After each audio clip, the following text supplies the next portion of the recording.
ಬೆಂಗಳೂರಿನಲ್ಲಿರುವಂತಹ ರಸ್ತೆ ಗುಂಡಿಗಳು world famous. ಬೆಂಗಳೂರಿನ ರಸ್ತೆ ಗುಂಡಿಗಳು ವರ್ಲ್ಡ್ ಫೇಮಸ್. ಯಾಕೆ ಅಂದ್ರೆ ಈ ಗುಂಡಿಗಳಿಂದ ಆಗ್ತಾ ಇರುವಂತಹ ಸಾವುಗಳ ಸಂಖ್ಯೆ ದಿನದಿಂದ ದಿನಕ್ಕೆ ಏರಿಕೆ ಆಗ್ತಾ ಇದೆ. GBA ಆಗ್ತಾ ಬಂತು, ಬೆಂಗಳೂರು ದೊಡ್ಡದಾಗ್ತಾ ಇದೆ, ಬೆಂಗಳೂರು ವಿಸ್ತೀರ್ಣ ಜಾಸ್ತಿ ಆಗ್ತಾ ಇದೆ. ಆದರೆ ಬೆಂಗಳೂರಿನ ಗುಂಡಿಗಳನ್ನ ಮುಚ್ಚೋದಕ್ಕೆ ಮಾತ್ರ ಹರಿಬ್ರಹ್ಮ ಬಂದ್ರೂ ಕೂಡ ಸಾಧ್ಯ ಇಲ್ಲ ಅನ್ನೋದು ಈಗ ಗೊತ್ತಾಗ್ಬಿಟ್ಟಿದೆ. ಕೈಗಾರಿಕೋದ್ಯಮಿಗಳು ಸೇರಿದಂತೆ ಬೆಂಗಳೂರಿನ ಜನಸಾಮಾನ್ಯರು ರಸ್ತೆ ಗುಂಡಿ ಬಗ್ಗೆ ತಲೆ ಚೆಚ್ಕೊಂಡ್ರು ಕೂಡ ಬಿದ್ದು ತಲೆ ಚೆಚ್ಕೋಬೇಕು ಹೊರತು ಸಾಯ್ಬೇಕೆ ಹೊರತು ಗುಂಡಿಗಳು ಮಾತ್ರ ಮುಚ್ಚೋ ವಿಷಯದಲ್ಲಿ ಈಗಲೂ ಕುಂಟುತ್ತಾ ತೆವಳುತ್ತಾ ಸಾಗಿದೆ. ಮೊನ್ನೆ ಇದೇ ವಿಚಾರಕ್ಕೆ ಒಬ್ಬ ಅಮಾಯಕ ಯುವಕ ರಸ್ತೆ ಗುಂಡಿ ತಪ್ಸೋಕ್ ಹೋಗಿ ಬೀಳ್ತಾನೆ. ಆಸ್ಪತ್ರೆಯಲ್ಲಿ ಚಿಕಿತ್ಸೆ ಪಡಿತಾ ಇರ್ತಾರೆ. ಆದ್ರೆ ಈಗ ಆ ಯುವಕ ಸತ್ತು ಹೋಗಿದ್ದಾನೆ. ಹಾಗಾದ್ರೆ ಈ ಸಾವು ನ್ಯಾಯವೇ? ಬೆಂಗಳೂರಿನ ರಸ್ತೆ ಗುಂಡಿಗೆ ಸತ್ತು ಹೋಗುವಂತಹ ಅಮಾಯಕ ಯುವಕರ ಪ್ರಾಣಕ್ಕೆ ಬೆಲೆ ಇಲ್ವಾ? ಯಾರು ಇದಕ್ಕೆ ಅಕೌಂಟಬಿಲಿಟಿ? ಯಾರು ಮಾತಾಡ್ತಾರೆ? ಸಿದ್ದರಾಮಯ್ಯನವರೇ ಟಾರ್ಗೆಟ್ ಕೊಟ್ರಲ್ಲ ಅವತ್ತು ಇಷ್ಟು ದಿನದೊಳಗಡೆ ಗುಂಡಿ ಮುಚ್ಚಬೇಕು ಅಂತ. ಈಗ ಹೇಳಿ ಒಬ್ಬ ಹುಡುಗ ಸತ್ತೋಗಿದ್ದಾನೆ, ಆತನ ತಂದೆ ತಾಯಿಗಳಿಗೆ ನೀವು ಉತ್ತರ ಕೊಡ್ತೀರಾ? ಸಿದ್ದರಾಮಯ್ಯನವರೇ GBA ಅಂತ ಮಾಡಿ ನಾನು ಬೆಂಗಳೂರಿನ ಸಿಂಗಾಪುರ ಮಾಡ್ತೀನಿ ಅಂತ ಹೇಳ್ತಾ ಇದ್ದೀರಲ್ಲ, DK ಶಿವಕುಮಾರ್ ಅವರೇ ನೀವು ಉತ್ತರ ಕೊಡ್ತೀರಾ? ಯಾರು ಉತ್ತರ ಕೊಡ್ತೀರಿ? ನಾವು ಯಾವುದೇ ಕಾರಣಕ್ಕೂ ಈ ಹೆಣವನ್ನ ಹೂತ್ ಹಾಕಲ್ಲ ಅಂತ ತಂದೆ ತಾಯಿಗಳು ಕೂತಿದ್ದಾರೆ ತಮ್ಮ ಮಗನನ್ನ ಕಳ್ಕೊಂಡವರು. ಅದಕ್ಕೆ ಸಂಬಂಧಪಟ್ಟಂತ ಒಂದು ಮೇಜರ್ ಅಪ್ಡೇಟ್ ಬರ್ತಾ ಇದೆ, ಬನ್ನಿ ನೋಡೋಣ.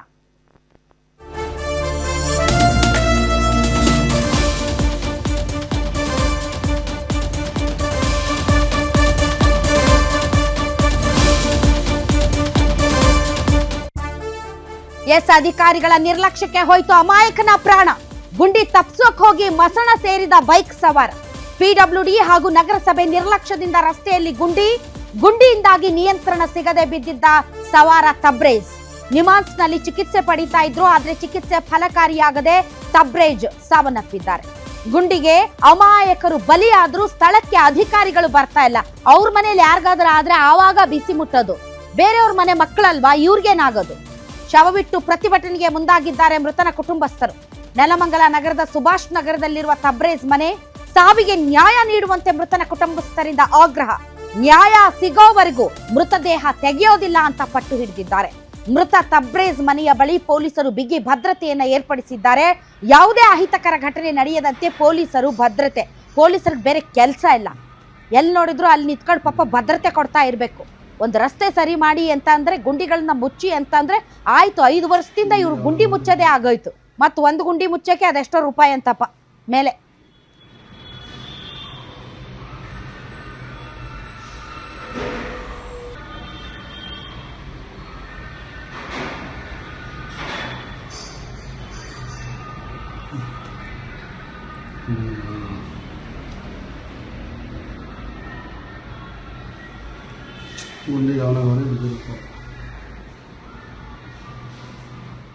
ನೋಡಿ, ಇದು CCTV ಫುಟೇಜ್. ಯಾವ ರೀತಿ ಗುಂಡಿ ತಪ್ಸೋಕ್ ಹೋಗಿ ಬಿದ್ದೋಗ್ತಾನೆ ತಬ್ರೇಜ್ ಮತ್ತು ಜನ ಪಾಪ ಬಂದು ಅಲ್ಲಿ ಎತ್ತುತ್ತಾರೆ ಅಂತ. ಸೊ ಮುಂದ್ಗಡೆ ಒಂದು ಗಾಡಿ ನಿಲ್ಲುತ್ತೆ. ಸೊ ಆತ ಹಿಂದ್ಗಡೆಯಿಂದ ಬರ್ತಾ ಇರ್ತಾನೆ. ಗುಂಡಿ ಇದೆ ಅಂತ ತಪ್ಸೋಕ್ ಹೋಗಿ ಬೀಳ್ತಾನೆ. ಬಿದ್ದಂತಹ ವ್ಯಕ್ತಿಯನ್ನ ಎಲ್ಲರೂ ಬಂದು ಎತ್ತುತ್ತಾರೆ. ಇಮಿಡಿಯೇಟ್ಲಿ ಆತನನ್ನ ಆಸ್ಪತ್ರೆಗೆ ದಾಖಲಿಸಲಾಗುತ್ತೆ. ಆದರೆ ಆಸ್ಪತ್ರೆಯಲ್ಲಿ ಚಿಕಿತ್ಸೆ ಫಲಕಾರಿಯಾಗದೆ ತಬ್ರೇಜ್ ಸಾವನ್ನಪ್ತಾರೆ. ನೋಡ್ತಾ ಇದ್ದೀರಲ್ಲ ವೀಕ್ಷಕರೇ, ಇದು 17ನೇ ತಾರೀಕು ನಡೆದಿರುವಂತಹ ಘಟನೆ. 2 ದಿನಗಳ ನಂತರ ಈ ತಬ್ರೇಜ್ ಸಾವನ್ನಪ್ತಾರೆ. ಈಗ ಪೋಷಕರು ಆಕ್ರೋಶ ವ್ಯಕ್ತಪಡಿಸ್ತಾ ಇದ್ದಾರೆ. ನನ್ನ ಮಗನನ್ನ ವಾಪಸ್ ಪಡೆದುಕೊಳ್ಳೋದಕ್ಕೆ ಸಾಧ್ಯ ಇಲ್ಲ. ನನ್ನ ಮಗನ ಸಾವಿಗೆ ಹೊಣೆ ಯಾರು? GBA ಅಧಿಕಾರಿಗಳು ತಗೋತೀರಾ ಹೊಣೆನಾ? ಇಲ್ದಿದ್ರೆ DK ಶಿವಕುಮಾರ್ ಅವರೇ ನೀವು ತಗೋತೀರಾ ಹೊಣೆನಾ? ಇಲ್ಲಾಂದ್ರೆ ಸಿದ್ದರಾಮಯ್ಯನವರೇ ನೀವು ತಗೊಳ್ತೀರಾ? ಯಾರು ತಗೊಳ್ತೀರಾ ಹೊಣೆನಾ? ಎಷ್ಟು ಬಲಿ ಆಗಬೇಕು, ಎಷ್ಟು ಸಾವುಗಳಾಗಿವೆ. ಸ್ವತಃ ಕೋರ್ಟ್ಗಳೇ ಛೀಮಾರಿ ಹಾಕಿದ್ದ ಸರ್ಕಾರಗಳಿಗೆ ನಾಚಿಕೆ ಆಗಲ್ವಾ ನಿಮ್ಗೆ? ಎಷ್ಟು ವರ್ಷ ಆಯ್ತು ರಸ್ತೆ ಗುಂಡಿಗಳಿಗೆ, ಇನ್ನು ಎಷ್ಟು ಜನರ ಪ್ರಾಣ ಬಲಿ ತಗೊಳ್ತೀರಾ ಅಂತ. ಆದ್ರೂ ಕೂಡ ಬುದ್ಧಿ ಬರಲ್ಲ. ಯಾಕೆ ಅಂತಂದ್ರೆ, ಯಾರ ಮನೇಲಿ ಮಕ್ಕಳು ಕಳ್ಕೊಂಡಿರ್ತಾರಲ್ಲ ಅವ್ರಿಗೆ ನೋವು ಗೊತ್ತಿರುತ್ತೆ. ಯಾರ ಮನೇಲಿ ಮಕ್ಕಳು ಕಳ್ಕೊಂಡಿರಲ್ಲ ಅವ್ರಿಗೆ ನೋವು ಇರಲ್ಲ. ಅವ್ರಿಗೆ ಬರೀ ರಾಜಕೀಯ ಅಷ್ಟೇ ಗೊತ್ತಾಗುತ್ತೆ. ರಾಜಕೀಯ ನಾಯಕರು ಅರ್ಥ ಮಾಡ್ಕೊಳ್ಬೇಕು ಪ್ರತಿಯೊಂದು ಪ್ರಾಣನೂ ಎಷ್ಟು ಇಂಪಾರ್ಟೆಂಟ್ ಅಂತ.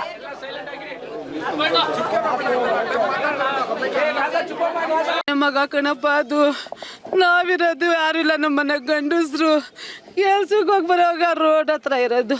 ಆ ರೋಡು ಅದು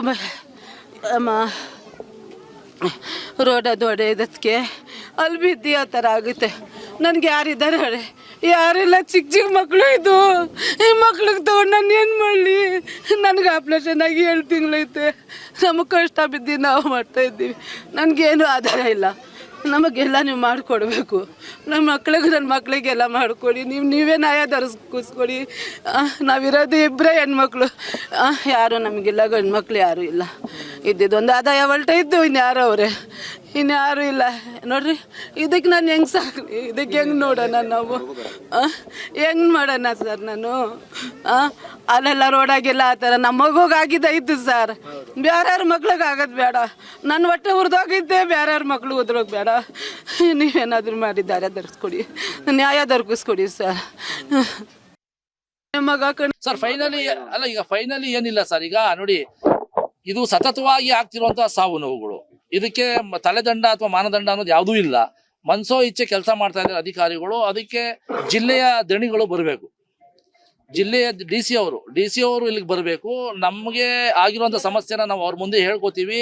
ಇಲ್ಲಿ ತಾಲೂಕಿನಲ್ಲಿ ಯಾವ ಮಟ್ಟದ ಕಾಮಗಾರಿಗಳು ನಡೀತಾ ಇದ್ದಾವೆ, ಅಧಿಕಾರಿಗಳು ಯಾವ ರೀತಿ ವರ್ತನೆ ಮಾಡ್ತಾ ಇದ್ದಾರೆ ಅಂತ ತಾವು ಹೇಳ್ಕೊತೀವಿ. ಅವರ ಒಂದು ಇದರಲ್ಲಿ ಲಿಮಿಟ್ಸ್ ಅಲ್ಲಿ ಏನು ಅವ್ರಿಗೆ ಶಿಕ್ಷೆ ಕೊಡೋದಕ್ಕೆ, ತಲೆದಂಡ ಮಾಡೋದಕ್ಕೆ ಅವಕಾಶ ಇದೆಯೋ ಅವ್ರು ಅದಕ್ಕೆ ಮಾಡಲಿ. ಅವ್ರಿಗೆ ಅದಕ್ಕೆ ಶಿಕ್ಷೆ ಕೊಡಬೇಕು. ತದನಂತರ ನಾವು PM ಮಾಡಬೇಕು. ಏನ್ ಮಾಡಬೇಕು ಕಾನೂನುಬದ್ಧವಾಗಿ ಮಾಡ್ತೀವಿ. ಪ್ರತಿಭಟನೆಗೆ ಅವಕಾಶ ಮಾಡಿಕೊಡಿ ಅಂತ ಕೇಳಿದ್ರೆ ನೆಲಮಂಗಲ ತಾಲೂಕಿನ ದಂಡಾಧಿಕಾರಿಗಳು ಹೇಳ್ತಾರೆ, ನೀವು ಈಗ ಗೌರವಿತವಾಗಿ ಅದನ್ನ ತಗೊಂಡೋಗಿ PM ಮಾಡಿಸ್ಲಿಲ್ಲ ಅಂತಂದ್ರೆ ನಾವು ಬಲವಂತವಾಗಿ ಬಾಡಿ ಎತ್ಕೊಂಡ್ಬರ್ತೀನಿ ಅಂತ. ನಿಮಗೆ ನೈತಿಕತೆ ತಾಕತ್ತನ್ನಿದ್ರೆ ಮಾಧ್ಯಮದ ಮುಖಾಂತರ ನೇರವಾಗಿ ಪ್ರಶ್ನೆ ಮಾಡ್ತಾ ಇದ್ದೀನಿ ಮಾನ್ಯ ತಾಲೂಕಿನ ದಂಡಾಧಿಕಾರಿಗಳಿಗೆ. ನಿಮಗೆ ತಾಕತ್ತಿದ್ರೆ ಬಂದು ಬಾಡಿನ ಎತ್ತಿ ನೋಡೋಣ. ನಿಮ್ಮ ಗಂಡಸ್ತನ ಇಲ್ಲಿ ಪ್ರದರ್ಶನ ಮಾಡಿ.